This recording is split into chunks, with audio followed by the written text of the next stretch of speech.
familia ya Mungu, tunahitimisha mkesha wetu wa kukesha na msalaba mtakatifu wa Jubilei. Kwanza ni shukrani kwa Mungu kwa kutuwezesha kukesha. Sio nafasi ambayo kila mmoja alijaliwa na aliipata.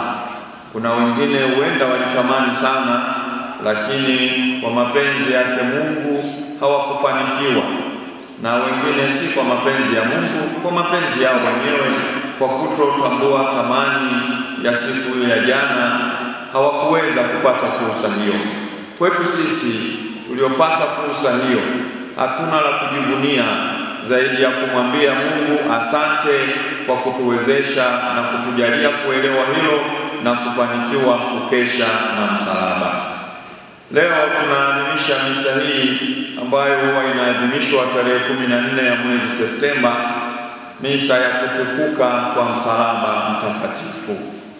Tunaadhimisha misa hii ili tuonje nafasi ya msalaba katika maisha yetu sisi wa Kristo. Jambo moja tu ambalo ningependa nilisisitize na kulisema siku hii ya leo tunapohitimisha. Tumesha kesha tangu jana, tumelala, tunakesha mpaka sasa. Si vyema sana kuongea mengi, tumesali vya kutosha. Ila jambo moja ninaomba tukumbushane kama Wakristo, na kwa namna ya pekee Wakristo wa Katoliki, nayo ni hili: ni nafasi ya msalaba katika maisha yetu sisi kama Wakristo. Unapoambiwa juu ya msalaba, au jana tumekesha na msalaba, ukirudi kwenye maisha yako wewe kama Mkristo Mkatoliki, msalaba una nafasi gani? Msalaba kwako ni nini? Hata kija mtu hapa kukukamata, bwana wewe ni Mkatoliki, jana mlikuwa mnafanya nini? Tulikesha na msalaba. Ni kitu gani? Utamwambia nini?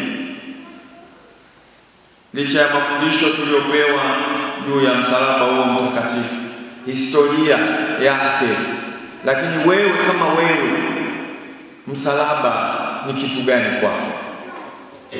Na unauenzi msalaba au unaupa nafasi msalaba katika maisha yako kwa mtindo gani?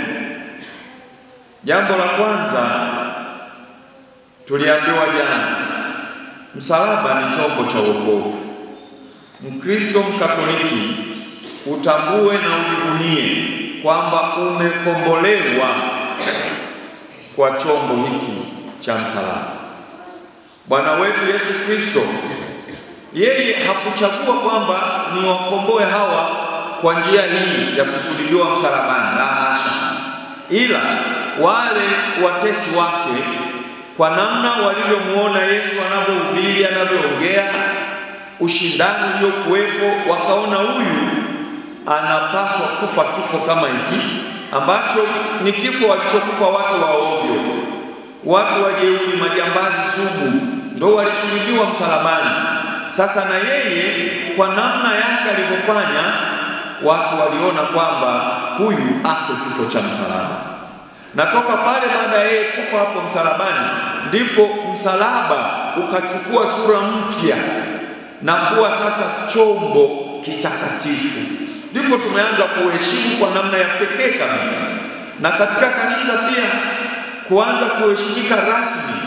Ni Mfalme Konstantino ndo aliyefanya msalaba upewe zaidi hadhi tena na uthaminike zaidi, baada ya yeye kushinda vita kwa kutumia alama au ishara ya msalaba.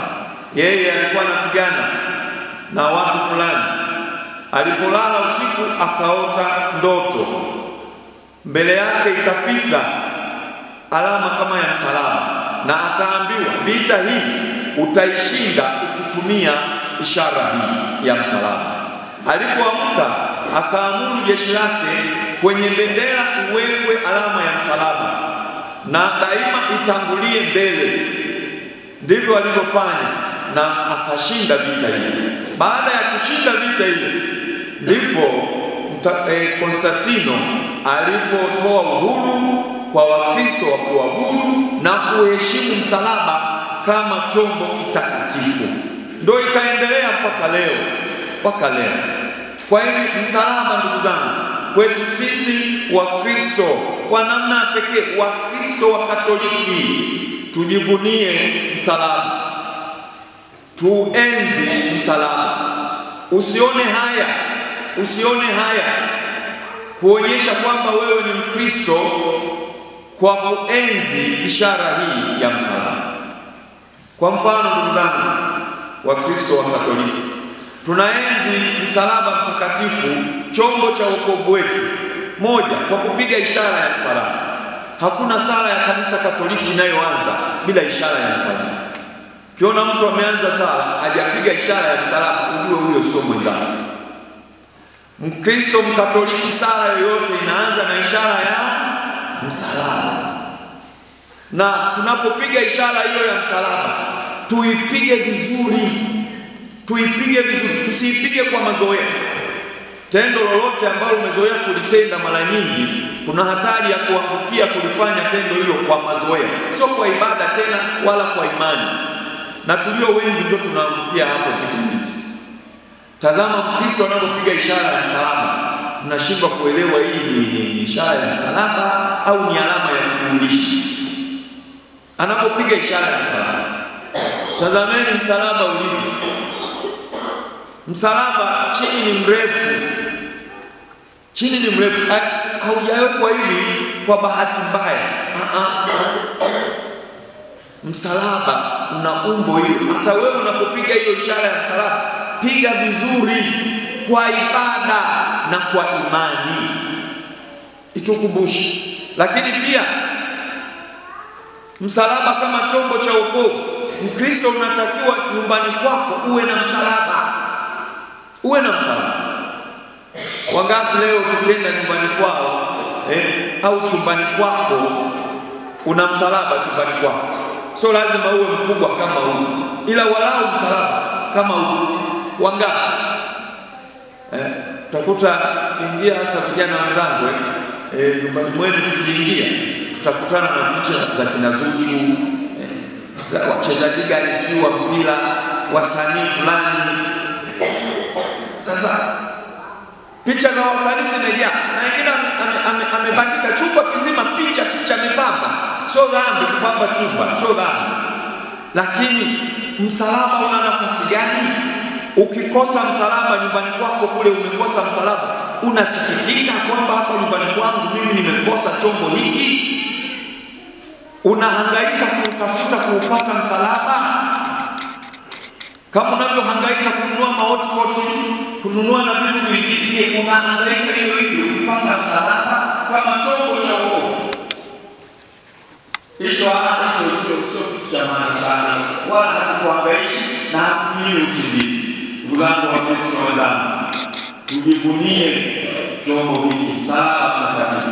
Sisi tumekombolewa kwa Bwana wetu Yesu Kristo kufa, kuteseka pale msalabani, kufa, akazikwa na kufufuka. Kwa hiyo tujivunie msalaba mtakatifu, na kila mmoja apige ishara ya msalaba kwa kujidai, kwa sababu anaenzi chombo kilichomkomboa. Kuonea aibu msalaba ni kuonea aibu Bwana wetu Yesu Kristo aliyekufa msalabani akakukomboa. Kumbe siku ya leo, ndugu zangu, tujikumbushe nafasi ya msalaba katika maisha yetu. La mwisho, msalaba pia ni ishara ya mateso. Msalaba ni ishara ya mateso. Yesu mwenyewe aliwaambia wanafunzi wake, yeyote anayetaka kuwa mfuasi wake, anayetaka kumfuata, kwanza ajikane mwenyewe, abebe msalaba wake kila siku, amfuate. Kumfuata Yesu ni sadaka. Kuna mahala pengine kijana mmoja alimwambia, mimi nataka nikufuate. Akamwambia, mbweha wana mapango wanapoishi, ndege wana viota, ila mwana wa Adamu hana hata mahali pa kulaza kichwa chake. Ni kama namwambia huyu kijana, kunifuata mimi inataka moyo. Inataka moyo. Unaweza kukwazika. Hata sisi wa Kristo wa leo hatupendi msalaba. Dunia ya leo tunahubiriwa injili ya mafanikio, maisha yasiyo na shida, maisha yasiyo na shida, maisha yenye raha tu. Sijui kama yako duniani hapa maisha hayo, lakini ndio tunayohubiriwa na ndio tunayoshawishika nayo hasa. Na leo tungetamani tuwe na wachungaji ambao wanatuhubiria mambo yanayoleta furaha tu basi. Kuna muda anafarijika, kuna muda anaonja amani. Kwa hivi maisha yetu sisi kuna wakati ni msalaba. Ni msalaba. Sisi tunaalikwa tubebe misalaba yenye faida. Tubebe misalaba itakayotuvusha sisi kwenda upande mwingine, itakayotuvusha sisi kwenda kwa Mungu Muumba wetu. Kuna watu tunabeba misalaba ambayo haitusaidii chochote, tunaishia tu kuteseka alafu basi. Tubebe misalaba ambayo itatusaidia sisi kutukutanisha na Mungu Muumba wetu. Tuivumilie hiyo misalaba ambayo ni ya lazima katika maisha. Kwa mfano, msalaba wa malezi ya watoto, malezi ya familia.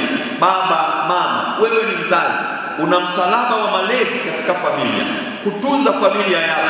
Huu ni msalaba wa lazima. Haijalishi una magumu kiasi gani, usiuache, lazima uubebe. Baba ambaye au mama ambaye anakimbia malezi ya watoto, anakimbia kutimiza wajibu wake, huyu anakimbia msalaba ambao ni wa lazima kwake kuubeba. Tuubebe misalaba ya lazima, tuibebe. Kuna misalaba mingine sio ya lazima, ni ya hiari. Mtu mwenyewe ameamua tu, lakini ukitazama ni kweli anateseka, ila huu msalaba sio wa lazima kwake. Hiyo tuachane nayo ili tupate nguvu za kubeba ile misalaba ya lazima. Kwa mfano, baba wa familia, una familia yako, una mke wako, umefunga naye ndoa, una watoto, unawahudumia safi, lakini pia umeanzisha na kitu kingine wanachoita wenyewe siku hizi mchepuko. Kuna kamchepuko. Kamchepuko kanakudai mahitaji mengi kuliko mke wako wa ndoa nyumbani. Na unahangaika, unanunua, unapeleka. Na kwa kweli tunaona kabisa unavyohangaika na unateseka. Jamani, huu msalaba ni wa lazima, ni wa hiari, umeutaka mwenyewe, sio? Huu wache, achana nao, ili udili na huu msalaba wa lazima, ili udili na hapa ambapo wewe ni lazima utekeleze wajibu wako. Kuna misalaba mingine katika maisha ni ya kusakisiwa, tunayosababishiwa na watu.